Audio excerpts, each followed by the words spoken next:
Welcome to Kickin' It with Tim. I'm your host, Tim, joined by my good friend Ryan. What's up, Ryan?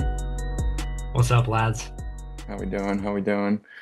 We're Good here have. to recap the first week of Premier League action. We'll go through, we'll talk about some of the games, some of the moments. Some games will hit a little bit harder than others. Obviously, we weren't able to watch all 10 matchups, so we'll plug in whatever holes we can. But I figured we'd start with the Arsenal game since you're our in-house Arsenal resident, and that was the first game to kick off the season on Friday. 3-0 dub to Arsenal over Coventry. Any initial thoughts on that, Ryan? Um, it's always hard to take much from that first game, honestly, just because there's so much shit that can go wrong. There's so much shit that can go right, and it's a long season. But if I were to script out like almost a perfect first game for Arsenal, you would probably say it was that one. Um, I mean, I'm sure we'll talk about it in a second, but it seemed just like everything went right for Arsenal. And, you know, everyone played fantastic. Tactically, it was well executed. Arteta made good subs. Um, I don't, let me hear what you think. I'm interested to hear what you think. Yeah, I mean, I fully agree. I don't think that you really could have got the season off to a better start as the reigning champions. I think especially this is an interesting year because this is the first time around that Arsenal is the team that has the target on their back. I mean, obviously, given they won the title for that reason, but also, as we discussed in the last episode, like Arteta's kind of the last big dog managerial wise in the league, especially with like Pep gone now. So for them to come out guns blazing like that and just have this energy that I mean you like if you watch that game you would think that they came close again last year but couldn't cross the line and like now they're trying to get the job done Now they're finally, pissed. Now they're pissed. now they're pissed. Yeah, Yeah. that's like the type of energy that they came out with, which I thought was super impressive. I mean, they looked sharp right from the get-go. I think a lot of that was demonstrated by this Tzolis signing that we talked a little bit about. Like Mhm. him out there on the left flank was just like unbelievable. What did you think about him? It's the same thing we kind of talked about last time with the decision making and just always making to or always seeming to make the right decision. Um, we talked about him being Trossard, but basically more athletic, and like then he goes out there and is Trossard but more athletic. Um, he was really, really fucking good, and I was texting you this the other day, but I don't know if there's not many things that are more satisfying than your club getting somebody for really, really cheap and them turning out to be good. I mean, I know like 36 million is still uh a lot of fucking money, but when you see other guys going for 80, 100, 120 that are, don't look to be half the player that this guy already is, Mhm. that's really, really um it's just really fun, man. It's really fun and gives you a lot of hope for this season. I mean, you got it completely right with the comparison to a team that had, just missed out and came out like really fucking mad and really ready to like bury whoever the first team was in front of them. Um, that's really what Arsenal did.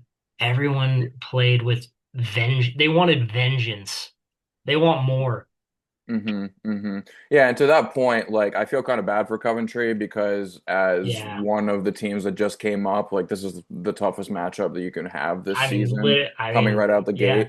I think Arsenal probably would have beat everybody else in the league playing like that, coming out the gates like playing that. in But on that Covent day, I yeah, don't know so too many teams. Coventry was kind of touted as marginally better than the other two who came up from the championship last year. Like most people were saying that if one of the three teams is to survive, it most likely would be Coventry, led by Frank Lampard. But To be fair, I honestly don't think that they looked that awful. Like structurally wise, there were moments where they like were No, able to kind of fend off Arsenal. Like shape wise, yeah. they were pretty good. Had moments on attack, but I mean, Arsenal was just too fucking good. And I think the other thing about this game that is worth noting was the Saka, Odegaard, and Havertz link up play and just being out there. One stat that I was looking at that shocked me. Those three, Odegaard, Saka, and Havertz, how many games last year do you think they started together? Probably under 10, honestly. One. One, One yeah, time. yeah, Those three played together, started together one time last year. yeah. And that was something we mentioned last episode is that maybe these guys getting over their injury woes of last year, it's almost like those three guys were like three new signings, essentially. Like Odie between this game and the Community Shield game, Odie's reminding people the levels that he can play at. Like if he can sustain this type of level throughout the season, then I don't know. He's going to be unbelievable. He's going to lead Arsenal to the moon. The floor is like second place, honestly, at this point. Fucking Um, dude, there's a reason why they gave him the fucking armband, man. hmm Like, I 100%. I know like some people don't think too much about that sometimes or think I'm such a big proponent of that. Like teams know and players know. No, 100%. They Yeah, and fucking know. especially within a unit like this, like Arsenal, where there is that much more gravity that's Yeah. probably carried with that armband Yeah, there's because some of weight. There's some weight behind that one. exactly, because of the culture that's been instilled there. So yeah, it's a big fucking deal, like you said, and he's shown out. So Havertz looked great. Similar to last season, Havertz was the striker who was playing in the big games against the good teams. So I would be between him and Gyökeres, I wouldn't be surprised if it's kind of the same flow this year. Better teams, Havertz, lesser teams, both in the Prem and Champions League, Gyökeres. And I think that that works because it's like technically wise and IQ wise, like Havertz is levels above Gyökeres, in my opinion. He's such a strange player in that I feel like I've always had the feeling like he's very Özil-esque, Hmm. but just like play him at striker, which is basically what all these teams are doing, is Hmm. playing. Oh, so many teams are playing basically midfield players as their number nine or as their center striker. Havertz is so good in that role because he finds these little half or even quarter spaces in the defense, and he's just so Hmm. much better at it than everyone. It's a really like hard talent to describe and hard talent to quantify or even like see a lot of the times. So I feel like Hmm. he gets underrated. Hmm. He showed why they paid like so much money for him from Chelsea Hmm. on games like Friday. And like, Hmm. I mean, he started in the Champions League final. Yeah. Actually, to that point, I saw a thing that Frank Lampard came up to him after the game and told him that Chelsea made a big mistake selling him. Yeah, like again, people fucking know. Yeah, Chelsea But legend saying that to him as well. yeah, no, I was just thinking about like, oh, he started in the Champions League final. Like that obviously like means something because Arteta is not. Scored the only Yeah, goal in the scored the Champions League only goal final for in a us. 1-0 win Scored a great goal. as the underdog team too. Yeah, Yeah, a like great goal. hmm That hmm was in the first like 10 minutes too. early. Thinking about guys that Arteta trusts and like, oh, I'm gonna start you in a Champions League final. You're the man. You got it. Big MLS. I'm Hmm so happy that he is playing and really performing because I feel like we've almost been kind of like at least I've been waiting because ever since he came on, I've just been so impressed with him and his natural ability to break lines from deep.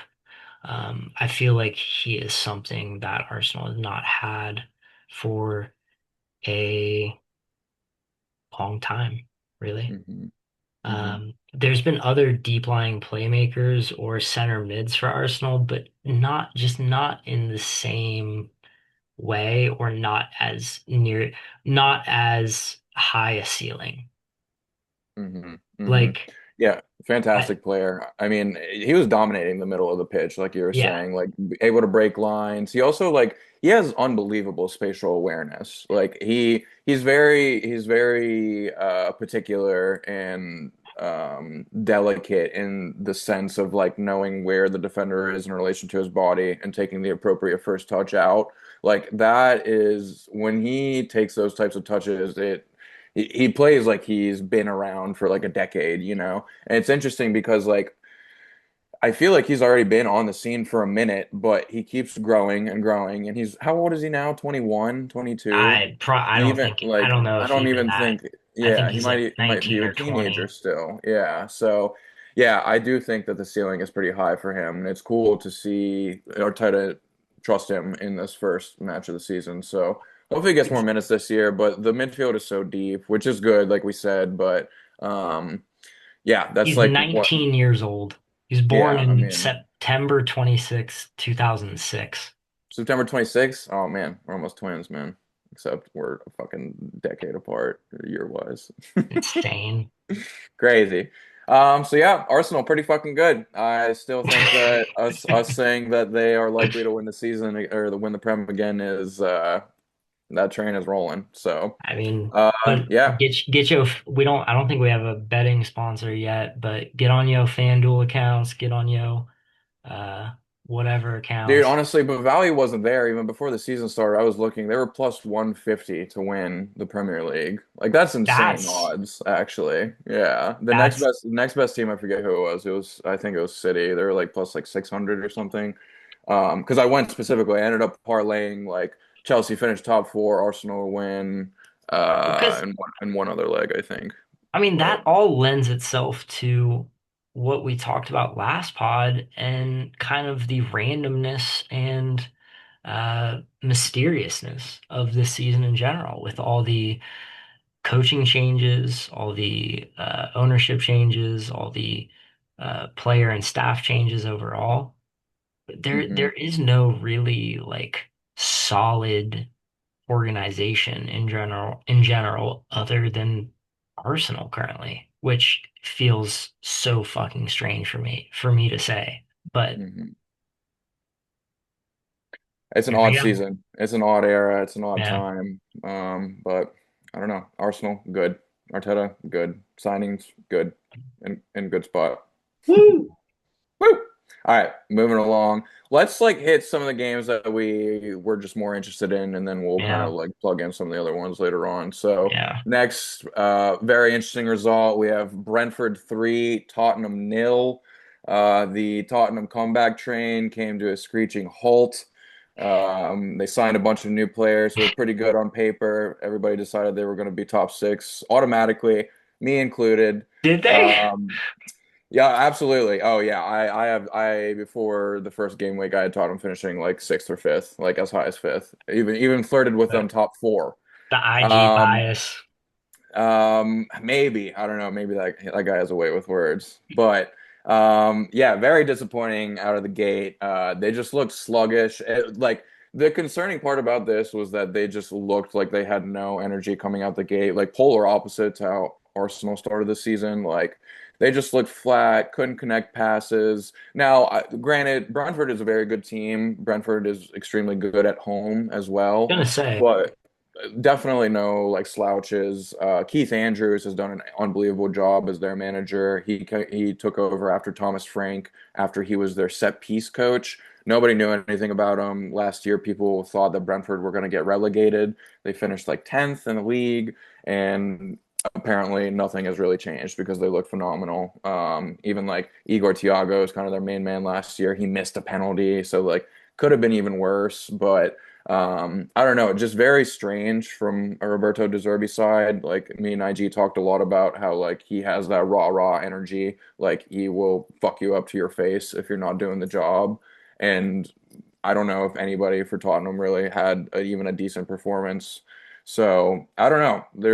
Something needs to get worked out there internally. I understand that like with a lot of new players that like you got to figure out the system and put the people in the right spots along with the right other people in the field. But all that shit will get worked out. I think Roberto De Zerbi is a good manager. I definitely don't think that this is like a forecast for how the entire season is going to be.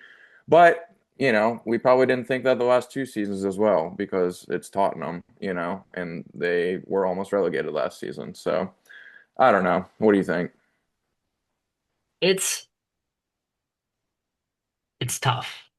Um, you talk about issues with fitness, issues with mentality, and you're right, that does really come from a manager. Um, De Zerbi is up against it. He is a bit of a spiky figure, like just in general. And he's got a lot of seemingly spiky guys on his team. It might be a oil and water situation, honestly. Like Mm-hmm. it might just be a like bad mentality fit overall, where like these guys just aren't fucking with him whatsoever, which Hmm. like happens from time to time. Hmm. Um, I'd be interested to see if Zerby can pull it around or can turn it around. He obviously has a mind for the game and can like get some really good football out of squads, but can he do it with this side? I don't know. Hmm. I don't see why much would be different from last season, honestly. Like I I know there's like a lot of new signings, but none none of them none of these new signings like really jump off the page for me, other than they're a lot of money. Hmm. Like, and when you're not acquiring players that are like real difference makers, and you're not really doing anything different tactically, Hmm. Hmm. things got to change for things got to for stuff to change. Yeah. I mean, I would argue that the signings are good. I do think that they just have to kind of fit it together a little bit better. I do think that I think it's going to look better than it did, I but mean, yeah, it'll look better it than has 3-0 to. I against mean, it fucking Brentford. has to. That was a disaster class. So, but yeah, like once again, it's like shape wise, fit wise, it's just like they came out flat, which is like, I mean, first game of the season after on the There's back of the one thing you season that can't you do. just had last season. Like the one thing that you fucking need early in this season is to get buy-in from the fans. And Right. performances like that are not gonna foster that. So, but yeah, last point here. Oh no, I'm sorry. Oh no, oh, you're good. I thought you were gonna say one more. No. I got nothing. The less I talk about Tottenham, the better. Tottenham bad right now. Arsenal good, Tottenham bad.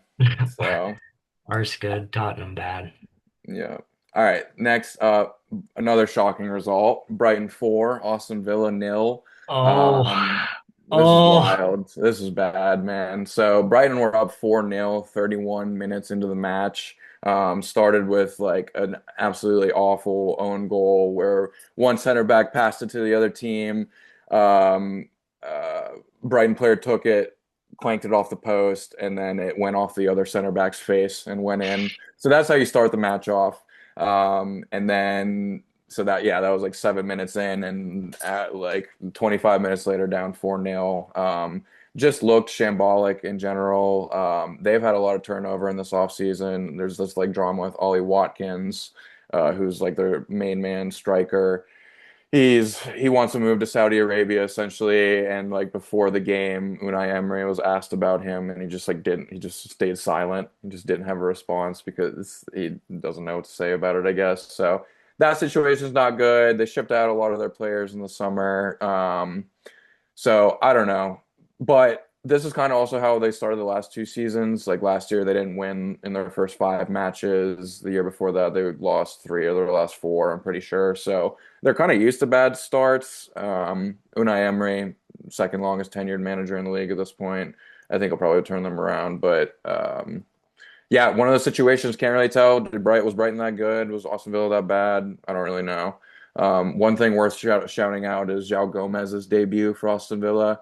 Probably the worst debut I've ever seen in my life. So first gets a yellow very early on. Then he dives egregiously. Should get another yellow for that and gets sent off. Then pisses the ball away to give them a goal, like literally in his own box. Just like trips over the ball. They score. And then after that, he sticks his leg out when he's on the ground and like puts his studs into this chest and then Well, I gets a mean, you direct might have. red card. I mean, at that Yeah, point, at that point, yeah, he may as well just I get out of the mean, game. come on, This is all. we've been, I've been there. That also was all in the first half. So just disaster class from Aston Villa. Pau Torres, center back, 3.7 out of 10 rating. Victor Brutal. Lindelof, other center back, 3.6 out of 10 rating. Just a fucking disaster, man. So, but shout out Luke to his new team, Brighton. Vuskovic, the center back from Tottenham that they picked up in like a record signing deal, looked phenomenal in the back. I think he's going to be a real player. Um, Jack Hinchelwood at Cam for Brighton, real good player. I think that he's actually going to get a look for an England call up at some point. He's one of those weird players who can play everywhere in the field. He came up and just scored two goals in 2 minutes here.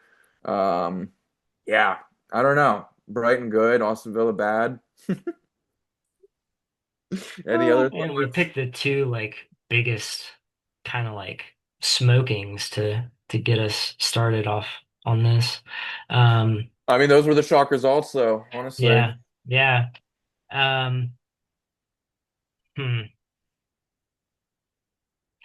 Aston Villa has, as you said, lost a lot of players. Hmm. Do I think they can pull it together?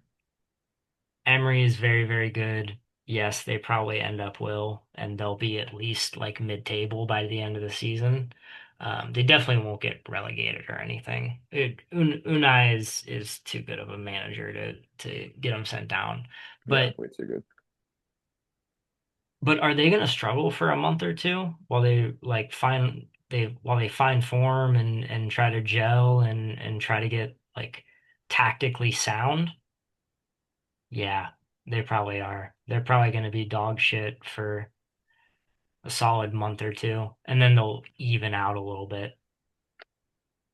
Yeah, they have a lot of stuff going on the periphery too with this Ollie Watkins thing. Emi Yeah, Martinez is there's like on the just too. verge of like on his way out too. So I think there's just like too much noise right now surrounding them. But I couldn't agree more. I think they'll be fine. Probably like I do think with Champions League this season, um, I don't know. I can either see them crashing and burning out in the group stage, and then it's not as big of an impact on the Premier League season. But if they go deep in Champions League and make it to knockout stages, then I worry a little bit because they don't have the depth right now, considering that they just shipped out so many players. So, but I don't know. We'll see. So, bad Also, start again for Brighton Villa. good. Brighton good. Villa Brighton bad. good. Brighton good. Brighton real good. Brighton real good. Brighton Brighton real good. probably The gonna be top 8 this year. Yeah, yeah, yeah, top eight. I'd say somewhere in that like 6 to 10 range. Yeah. Um, yeah, usually I'd say that's where they end up finishing. So, all right, next up we got Man City 2, Bournemouth 1. Um, not too much to say about this one. It's just fucking typical City fashion, man. Doesn't matter who the Dude, manager is, they find a way to fucking win. This time it was a come from behind win. They were down 1-0 for a good portion of the game, and then it's your two fucking defenders who come up and score just out of nowhere, you know. hmm. So impressive from them.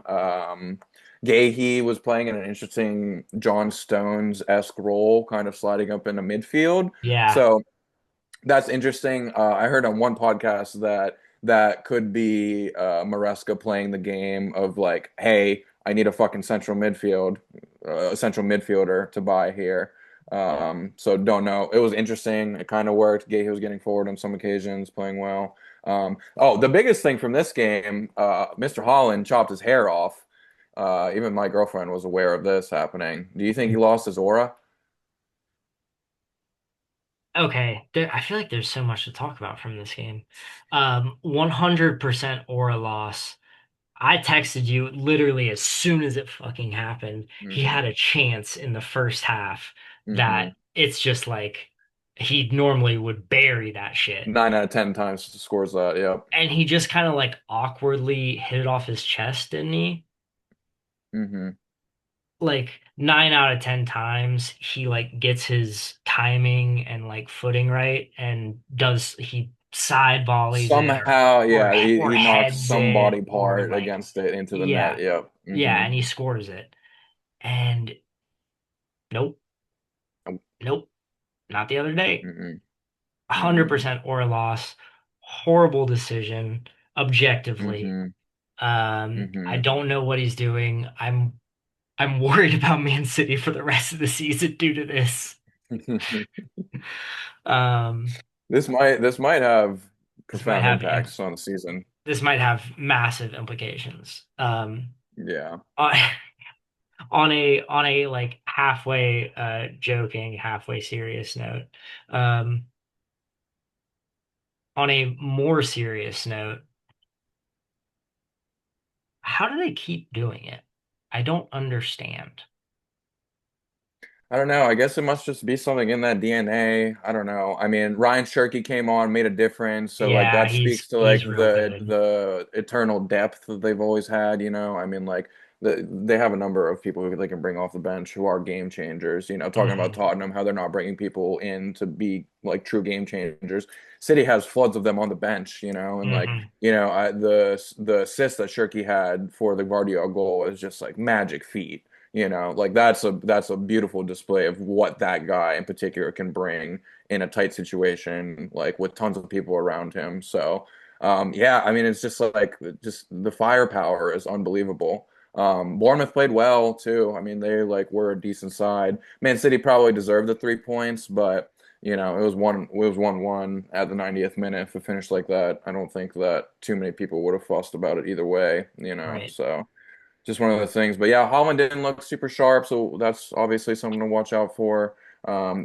He's going to obviously still score 20, 25 goals I minimum, but I can't um, lie. His performance in that last Norway game at the World Cup it bothered me slightly.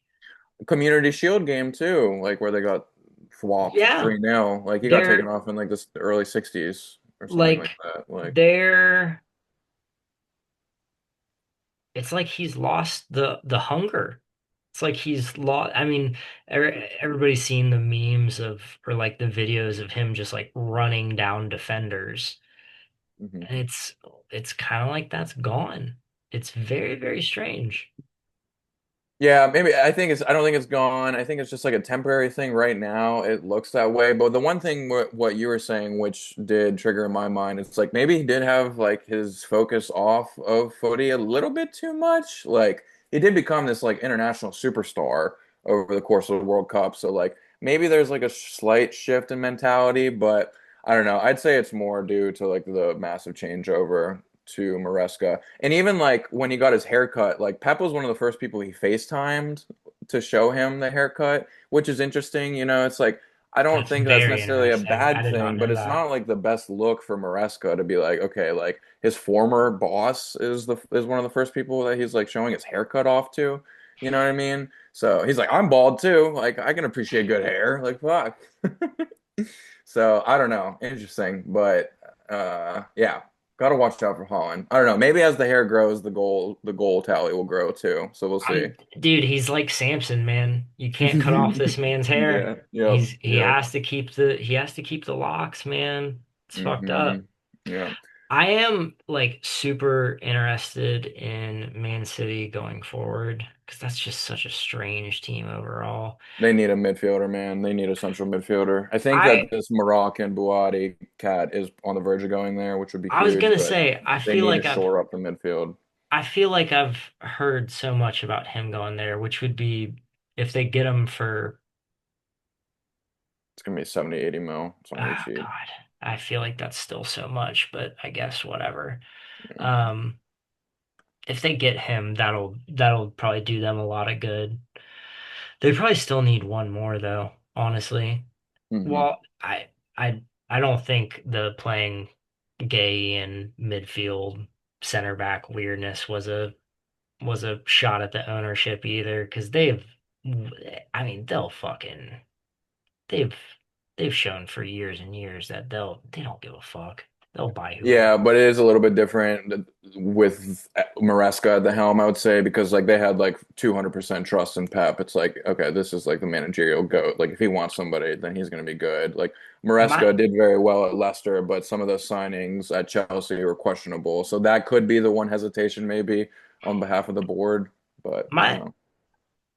my thing is always with these clubs is like I mean I have a bit of a different perspective being an Arsenal supporter and like almost being more used to guys who like kind of do everything and have like complete control. But like my thing is always with ownership, like, all right, y'all don't know shit. Y'all are good, y'all are very good at being rich and making money and doing whatever you did to own this team. Hire smart fucking people and let them go do. Let them Hmm. do and have control. And especially like a guy like Maresca, who like he obviously is a good manager and even if this doesn't work out, we'll end up fine in the end. But like let him do the thing. If you're not gonna trust him, why did you give him the fucking job? Hmm. Hmm. Totally. But Yeah. you know, Yeah, 100%. Let him spend some different money. different feelings about ownership. No, but I mean, like, if you're gonna, like you said, like, especially in such an institutional change, like we keep talking about, it's like you got to give the guy the car keys, Yeah. if you want to see this thing go. So, Are you gonna give him the keys or not? right, exactly. So, all right, let's take a quick break and then we'll come back and we'll round out the rest of the games, and then we got a new segment we're gonna introduce. Perfecto. All right, and we're back, kicking it with Tim here with Ryan, going over Finger guns. going over last week's Premier League results, and looking forward a little bit to next week too. So, hopping right back into it. So, today's match: Fulham 2, Chelsea 3. This was a good match. A lot of back and forth in it. Chelsea was one of the teams that we were most looking forward to getting the season underway with Xabi Alonso at the helm. And I think that they showed a lot of promise, honestly. He played them in his traditional five back, where he's got three center backs with two outside backs who are playing high and wide. And then he has that setup up top with a three-headed monster with João Pedro, central striker, Rogers, left 10, and then Cole Palmer, right 10. Cole Palmer, he looked unbelievable today. He might be back to his form of 2 seasons ago, where he was one of the best players in the league. He just had very creative ideas, was taking sweet touches, was hungry for goals, just looked all around really good. Morgan Rogers in his first game with Chelsea looked pretty good, not like 130 mil or however much, 125 mil, however much he went for. Not that good, but still solid enough. I do think that that duo, that partnership with him and Cole Palmer is going to be pretty potent. It was just like cool to watch them, especially in the first half. Like it looked like they were just having fun, like in their post-game interview, like Cole and Morgan were together talking about how like it's fucking awesome to be playing with your best friend at like the highest level possible. So seems like vibes are pretty good there. They look decent. Definitely some things that they need to clean up. But overall, I think that trajectory looks pretty high for them. What do you think? Was gonna say vibes just overall feel very, very high for Chelsea. Um, Not the best defending, but when you can score for fun like that, you're gonna be all right. So I feel like we were, well, hey, long season still to go, but I feel like we have a good chance of being vindicated for our feelings about Chelsea prior to the season, and that Hmm. they will be very, very, very, very, very good.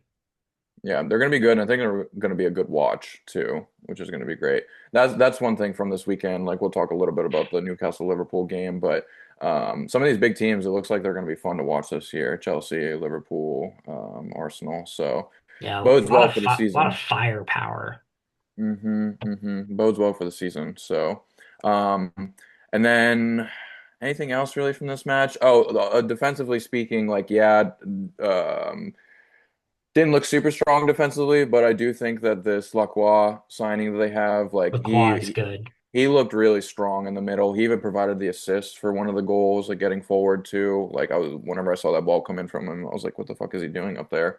So just cool to see moments like that. But yeah, he's like a strong presence. Like he is somebody, if I was like a goalkeeper, he's somebody who I would like feel confident standing in front of me as like the last France, line of defense. yet another center back, yet Yep, another yet another just insane. unbelievable fucking center back. It's just like they fucking like grow them on trees in France, man. It's absolutely They insane. just, So oh my God, their third team is better than most teams' first team. It's so yeah, stupid. what string of France do you think that the U.S. could beat? Would it be fourth string? Do you think we could compete with France's fourth That string? Probably that not, right? just like first thing that popped into my head was fourth. So yeah, I It's like maybe on the best day, like if we perform like we did third. against Paraguay, third team, but Yeah. getting yeah, like Game against Paraguay beat third team. hmm Any other game, it'd probably be the fourth or fifth Yeah, team. yeah. We're So, getting cooked. yeah.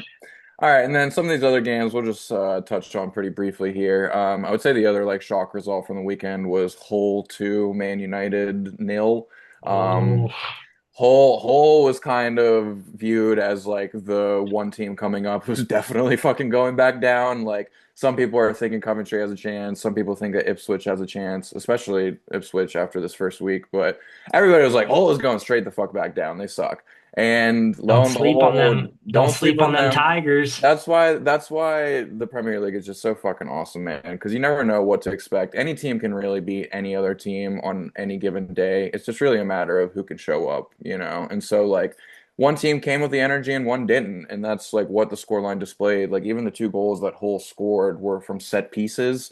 And you know, like set pieces, like that's at the end of the day, that's like a battle against me and my one fucking man. You know, there's like a hilarious clip going around online of Harry Maguire just like hugging his colleague defender Mazraoui while the dude is wide open at the back post for the second goal. And it just like kind of like epitomized the entire occasion for them. We'll have to get in-house resident of the Luke Network, Noah Dye, on here to talk about Man U and their Oh yeah, early woes, but I don't want to distress the man too early. But they looked another team that just looked flat, man. Like that at the end of the day, like that's I know we keep harping on that, but like to come out of the season, like the first game of the season when you're not really able to analyze the tactics of the opponent, like most of it really just comes down to did you have your fucking gas on the pedal, you know, or yeah. did you have You your foot on the pedal?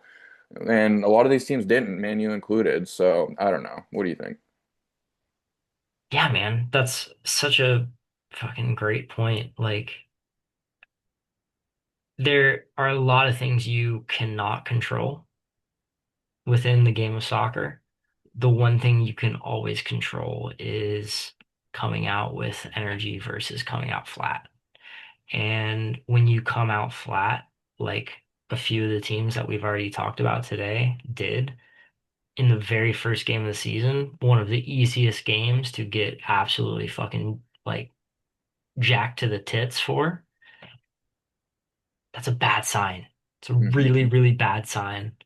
Um, have teams pulled it together before? Yes, for sure, definitely. Hmm. Um, looking very, very scary overall. And yeah, I don't know, man. I don't know what to say about this Man U team other than just like even more than the manager, like their players just like aren't good enough, man. Like Harry Maguire is the starting center back. That back line, man, it's just like we mentioned last week, Luke just on Shaw paper, is it's just not a good back line. Luke Shaw is the starting left back. Yeah. It's like Luke Shaw was Mazraoui, sick when he was at Southampton, you know? yeah. It's like, dude, that was A like decade ago. 9 years ago, dude. Yeah. Hmm. Like, how is he still the starting left back for Man fucking United? There was a lot of transfer talk for this Lewis Hall cat from Newcastle, who I thought would have been a really astute signing for them. Don't know why they never got that across the line. Luke Shaw just does not have the legs to be a Premier League starting left back anymore, He's especially just for a club like Man U. he's just not good enough. And like I just think about a lot of their players and it's just like they're just not fucking good enough. Like Bruno's good. I think Tielemans is good and he'll turn out for them. I think Cunha is good and Mbeumo is good. I don't know of like very many other players for Man U that are actually fucking good. Like I really mean, good, Marcus yeah. Rashford can be good. He's like the biggest wild card like in the Yeah, league at this point. he It's like, can is he he gonna can stay? be Is he gonna go? Is he gonna his start? Is he gonna play? Like, his ceiling and his floor are some of the highest and lowest ever, I feel like yeah. in a big time player. And you It's never know where you're it's gonna get out of him is the problem with dude, him. man, there's a period a few I can't remember exactly which year it was, but for like 6 to 8 months he was literally the best player in the I mean, world. he's had these spurts, man, kind of the same as Luke Shaw, like a decade ago, whenever he was like 18, 19, was like whenever he was displaying these levels that made you think that he was just like going to shoot to the moon and be Just like a top 10 insane. player in the world, you Just know? And then it's just insane. like he never put the pieces together. I feel like the end product also is just one of these people who just often does not make the right decision when he gets in that final spot. And it's just like, Hmm. that's one of those things that's really hard to teach out of somebody. And unfortunately for him, I just don't think that it ever really like came It's around, you know? it's And it's like this, almost go yeah. ahead. No, you go ahead. It's almost like he got older and like stopped doing what comes naturally or like he started thinking about it too hard. Yeah, I think that's the big one. I think he started thinking about it too hard because he was trying to like couple everything that like he knew from just being like an organic footballer to then trying to pair that together with all these like very like high level tactical ideas that he Yeah, just never was able to really compute, I guess. yeah. And I feel like I mean soccer is such a game of like high level decision making and just decision making in general. And thousands of times in a game you are making decisions. And that's one of the toughest things to do in this game. And when you start to think about it too hard or like get out of what your brain organically wants to do in a situation, you can get into trouble. And that's what he looks like. He's looked like that as a player for the past few years of just a guy who he just doesn't know what the fuck to do. His brain like cannot compute Yeah. currently. Yeah. So we'll see. Not very promising for Man U out the gate. They got to figure out their lineup. Man, you bad. Yeah, Man U right now bad. So we'll see if they can turn it around. We'll get like we said, we'll get Noah on the show, get his thoughts at some point. But all right, moving it along here, we got Newcastle 2, Liverpool 2. This is also a pretty good game. Newcastle Fun came out of the times. gate, scored a counterattack in like the fourth minute of the game, which kind of set the stage for what Iriola is all about. It's like full metal jacket essentially, and then you get fucking struck out in the counter often, and that's exactly what happened. Especially it doesn't help when you're playing against Anthony Elango, who's the fastest motherfucker I've like I was ever gonna seen dribble a say, soccer ball. Unbelievable. Kirkez, guy who's like fast himself. Elango is like starts like 2 yards behind him, and Kirkez just like keeps checking his shoulder. But dusted. it's going from looking behind him to next to him to like, holy shit, I have to catch up to this guy now, and he's Yeah. really finishing. So, um, but yeah, I mean, like we mentioned before with Iriola, it's going to take some time to have this system implemented correctly and make sure that he has the players in place who can actually play the style. And so I don't know. It's going to take a little bit of time. They look pretty good at times. They look not so good at times. I do think that this Jake center back that's next to Van Dyke is has potential. Lo and Mm, behold, another fucking French center back. hmm. He came up out of nowhere, is good. Growing on Um, trees. so yeah, I don't know. I think that Newcastle's also going to be disappointed with the result because they gave away a penalty when they were up 2-1 in the very last second of the match, which is just like kind of like a bad foul by that Lewis Hall dude who I just mentioned. Kind of clattered into the guy. The Szoboszlai penalty for it was fucking sick. I don't know if you saw that. He just absolutely fucking blasts it. Um, so I don't know. Liverpool's going to be fun to watch, but it might take a little bit of time for them to all be rowing in the same direction. Yeah, yeah. I mean, I feel like I don't know. I actually honestly wasn't that surprised by a lot of things over like thinking about the games collectively. Like they kind of all came out somewhat how I thought they would.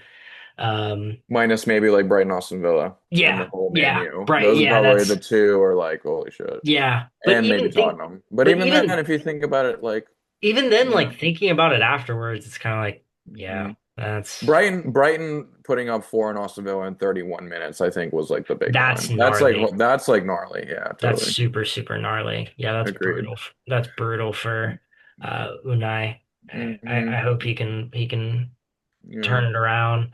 But Um, you do make a good point about the Newcastle Liverpool that like I think at the end of the day both teams probably deserved a point from it, you know. yeah, And like both. going into the match, especially given the game was at Newcastle, other interesting tidbit was this is the first time that Alexander Isak went back to Newcastle to Hmm. play at St. James Park because he had that really dramatic exit last year. So he got booed to no end every time that he Hmm. touched the ball because Every single he was the time. one who was kicking the ball off before the game started, and like even just like 30 seconds before even the first whistle, just raining boos down on him. So, and it reflected. He played poorly. We'll talk about him here shortly and something else, but not good from Isak. We still need more from Verts. We talked about these two massive signings that they had last summer, didn't deliver last year.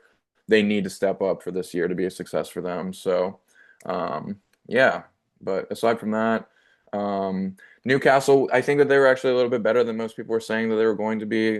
This Letitia manager, nobody really knew much about him, but apparently he's like a very like good culture setter and like man Mm. manager of sorts. So yeah, I think Newcastle is actually going to be a little bit better than most people were projecting them to be. I think a lot of people were saying probably bottom half of the table, but I think there was some promise there. So they had some new cats that they brought in who I'd never heard of before. They had I forget what his name is. They had this one dude playing in central midfield who's at Ajax before, starts with an S.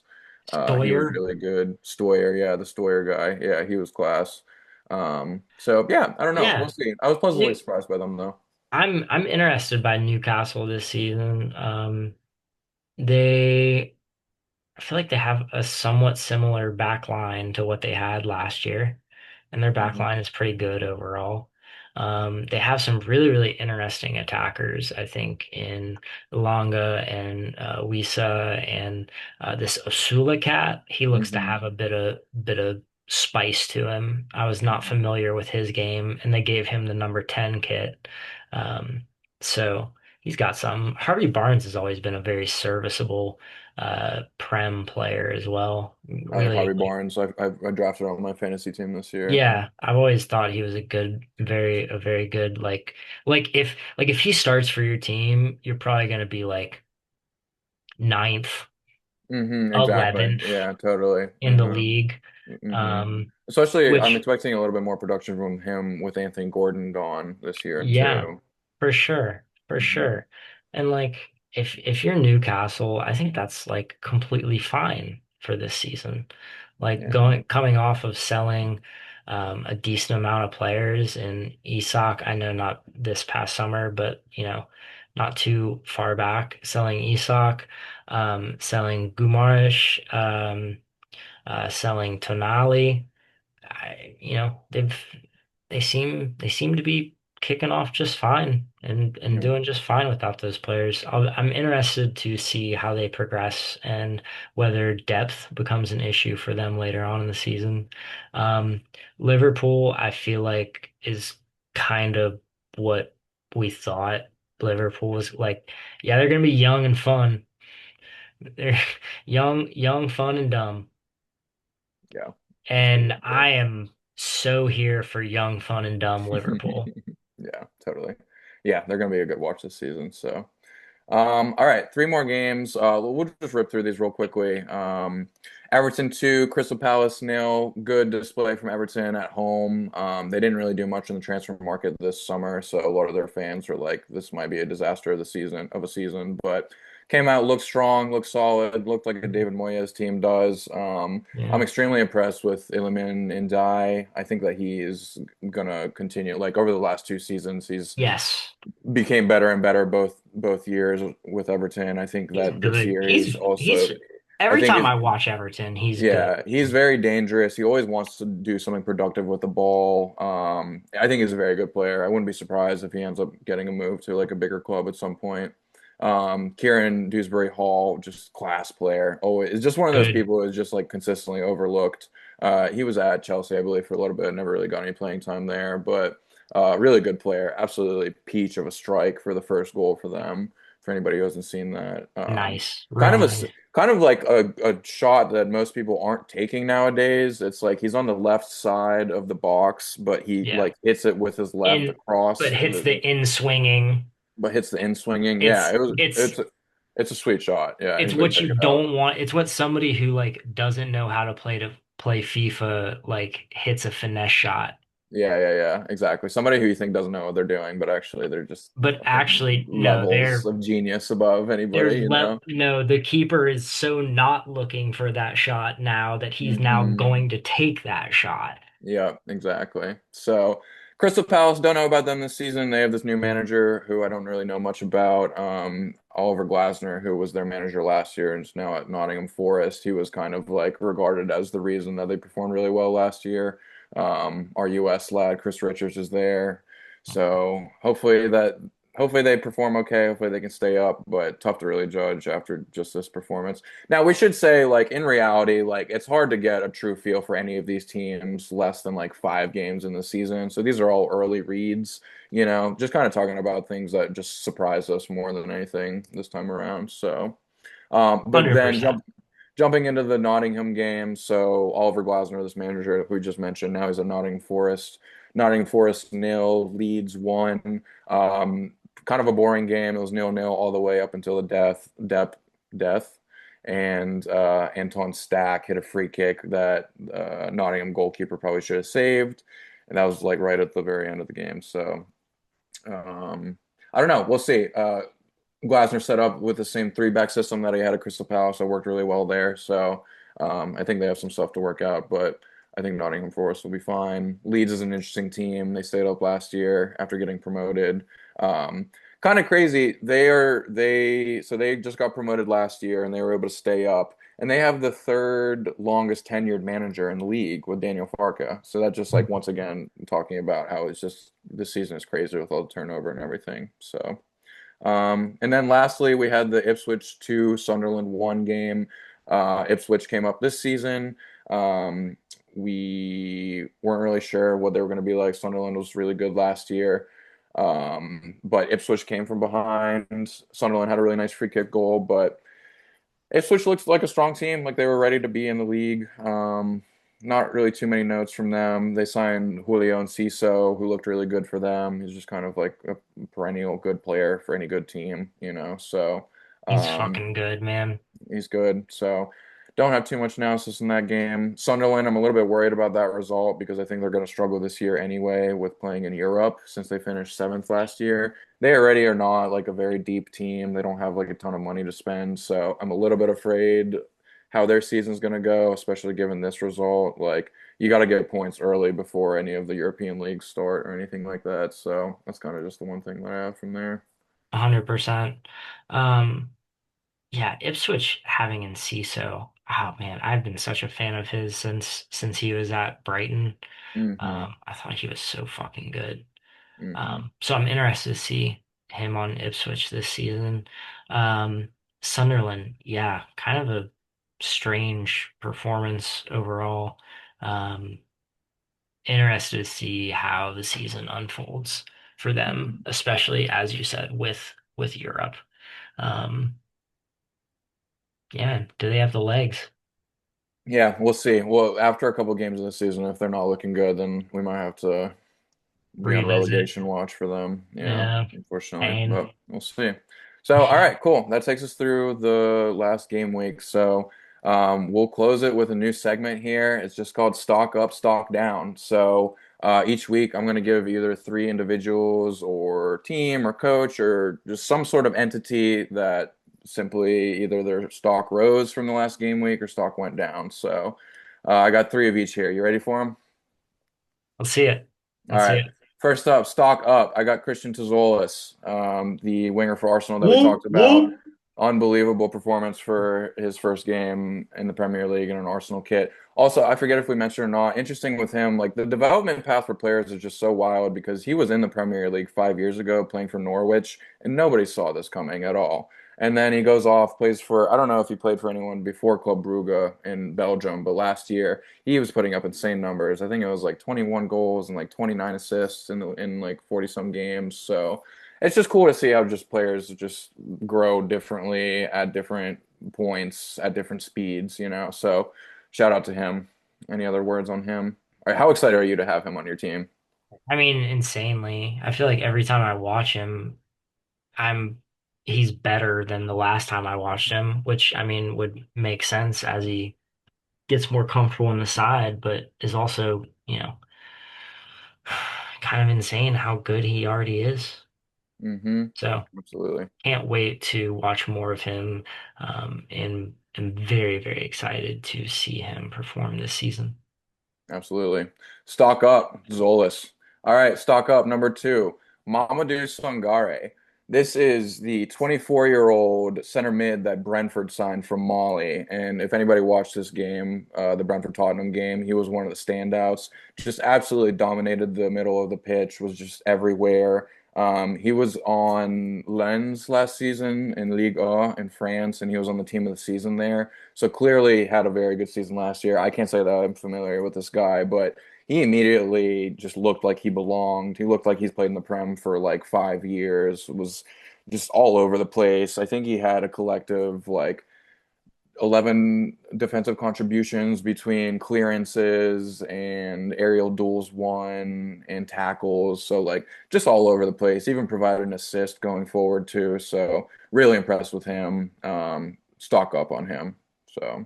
It's You said like he looks the part. It's really interesting sometimes when you can see guys come into the Prem and they just instantaneously look like they should be there.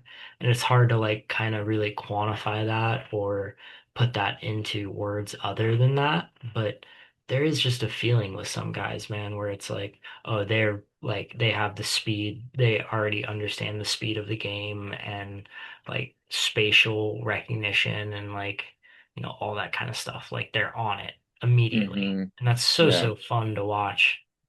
Especially as a central midfielder, it's like you got to know the ins and outs of everything about the game to be a quality Mhm. center mid. So shout out to him. Stock up, Mamadou Stock, Sangare. All stock right, up. third, stock up. Chelsea attacking triangle of João Pedro, Cole Palmer, Morgan Rogers. I think this is just going to be a very fun trio to watch moving forward.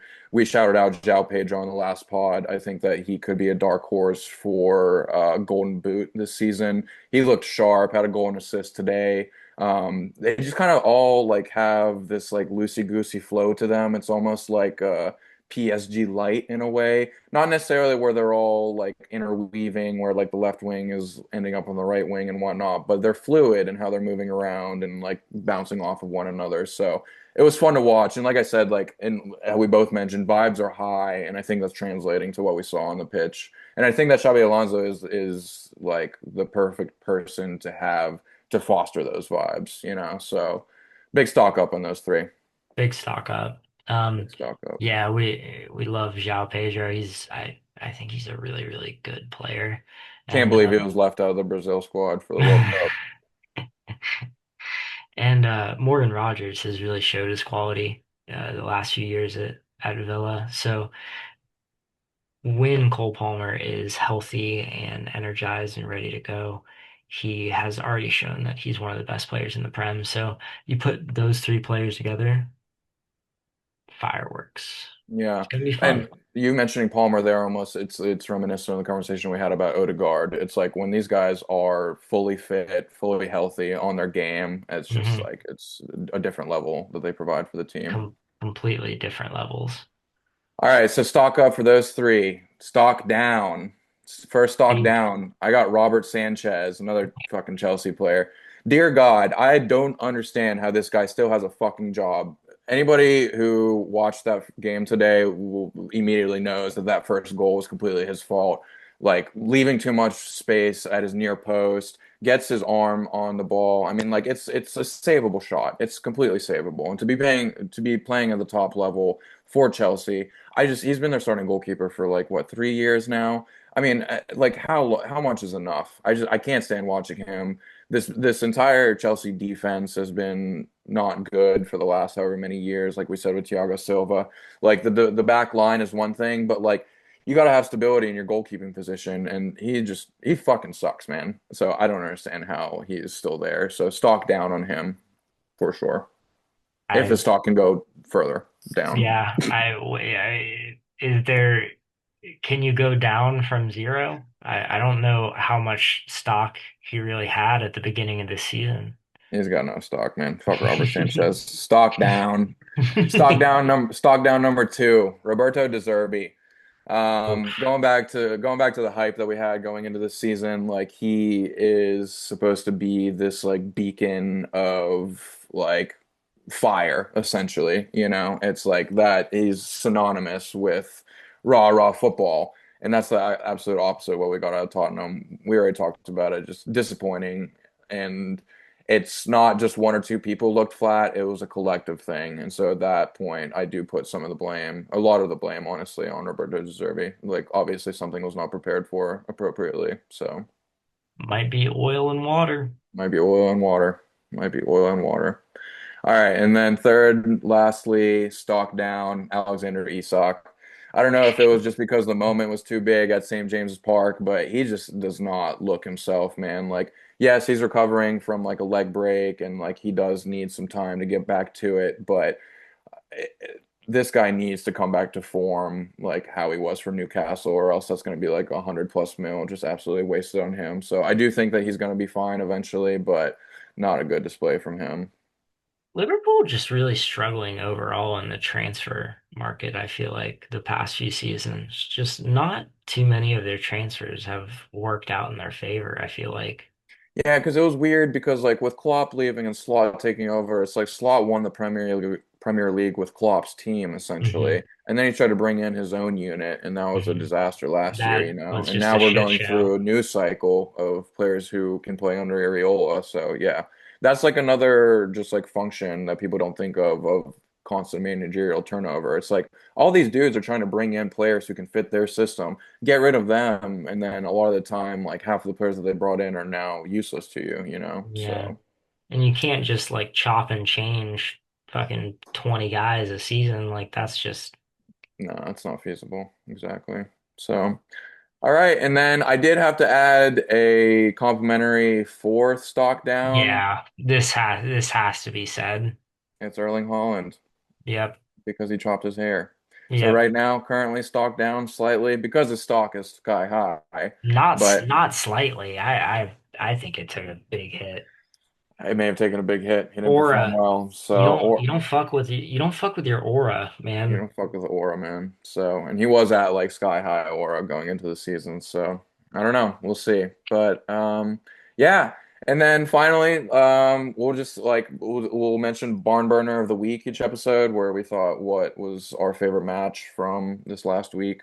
So for me, I have Fulham 2, Chelsea 3. It was a good back and forth. There were like a few points of the game that were slow. And it was just fun to see how Xabi Alonso lined things up. João Pedro scored 30 like 6 seconds into the match, so that was a crazy start to the game. It's like probably the fastest goal we've seen in the Prem this season. So, yeah, that was a good one. What Yeah. was that your favorite from the week? I mean, yeah, it kind of has to be. I mean, it was a banger. Yeah, Um, Chelsea played very, very well. Fulham also good. I yeah, don't feel Uh, like we talk too much about Fulham, but I like Fulham again this year and think they'll be mhm. a really like very quality mid-table side in the Prem.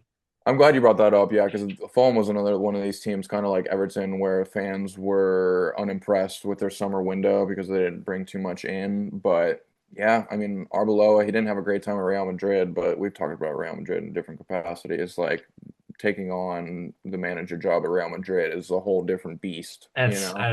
That's a different and So thing. Also, I yeah, we'll like see. I like that Gonzalo striker for I was them. about to say, yeah, he brought this Gonzalo cat in from Real Madrid. He was able to get on the score sheet today, so maybe he'll be able to produce for them. So we'll see. We'll see. And then one to watch for next week. This is our favorite matchup for the following week. So staying with the Chelsea train. I like what they're doing. I want to continue watching them. So Chelsea versus Brighton at 9 a.m. on Sunday. Brighton coming off of this huge win against Villa, so we'll see how legit they are. If that was just kind of a fluke, and we'll be able to see Chelsea at home for the first time. So I'm looking forward to that. Yeah, What's your one to watch for next week? that is going to be a banger for sure. Um, for the sake, thinking about it now, I think that actually probably would be my pick as well. But for the sake of this, I will pick a different game, and that game will be Arsenal versus Aston Villa on Monday at 3 p.m. Um, Obviously, I'm biased in this, but am interested in how Arsenal's form continues throughout this next game week. Am interested to see what Aston Villa does after having a really fucking disastrous first week. Um, yeah, interesting storylines going on in both sides, and probably some overall entertaining football. So always a good match when you can mix those two things together. Totally, totally. So, all right. Any final thoughts here? Oh man, football's back. We're back, baby. We've Yep. we're like it feels almost normal again. I know, I know. Fall's almost here. American football's coming back, which we're excited for too. Yeah, things seem like they're kind of coming back to equilibrium, which I think we all need Feels right like now. the So world is healing itself slowly but it's surely. it's healing. It's healing, brother. All right. Thanks y'all for kicking it with Tim and Ryan. We'll catch you next episode. See ya.